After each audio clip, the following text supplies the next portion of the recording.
লোকসঙ্গীত মানেই যে মাটির টান, হৃদয়ের ভাষা, যা সারা জীবন প্রমাণ করেছেন লোকসঙ্গীতের প্রবাদ প্রতিম শিল্পী ফরিদা পারভিন।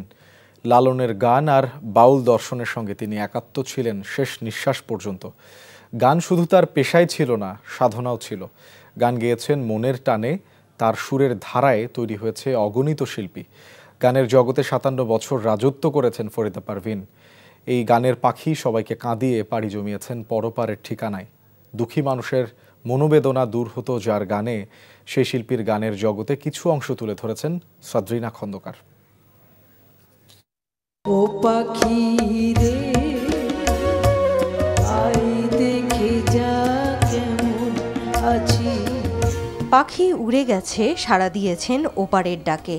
থেমে গিয়েছে সুরের মধুময় ধারাপাত, কিন্তু রেখে গেছেন সুরের অফুরন্ত ভাণ্ডার। এই পদ্মা, এই মেঘনা, এই যমুনা সুরমা নদী তটে। ফরিদা পারভিন মানেই ছিল লালন গীতির নিমগ্ন এক মহাসাধক, যেখানে ছিল না কোনো মাত্রা।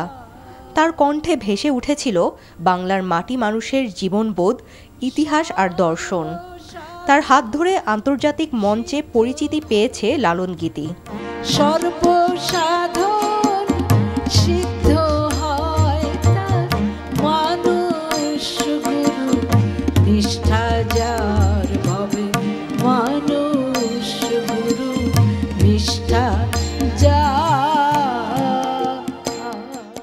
লোকসঙ্গীতের এই কিংবদন্তি ১৯৫৪ সালের ৩১ ডিসেম্বর নাটোরে জন্মগ্রহণ করেন।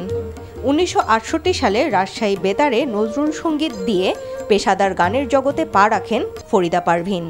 পরে সাধক মোকসেদ আলী শাহের শিষ্য হয়ে লালন গীতিকে করে তুললেন জীবনের অবিচ্ছেদ্য অংশ, হয়ে উঠলেন লালন সঙ্গীতের চিরন্তন মুখ।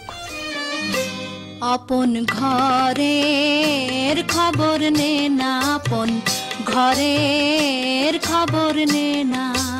২১ পদক, জাতীয় চলচ্চিত্র পুরস্কার, ফুকুওয়াকা এশিয়ান কালচার অ্যাওয়ার্ড সহ পেয়েছিলেন জাতীয় ও আন্তর্জাতিক পর্যায়ে অসংখ্য সম্মাননা।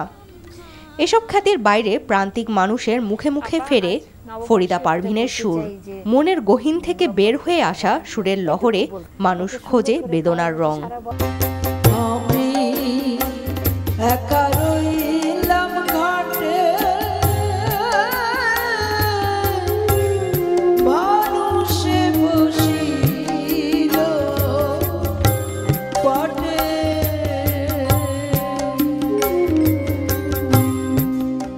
দীর্ঘদিন ধরে কিডনি জটিলতায় ভুগছিলেন ফরিদা পারভিন। গত ২ সেপ্টেম্বর ডায়ালাইসিসের জন্য হাসপাতালে ভর্তি করা হয়। পরে শারীরিক অবস্থার অবনতি ঘটলে নেওয়া হয় আইসিইউতে।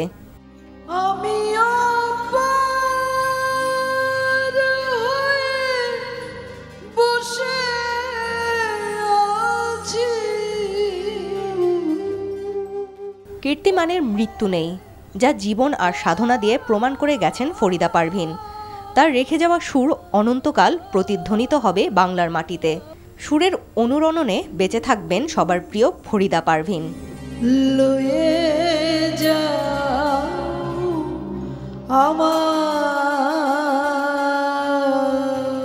সাদরিনা খন্দকার, এনটিভি নিউজ, ঢাকা।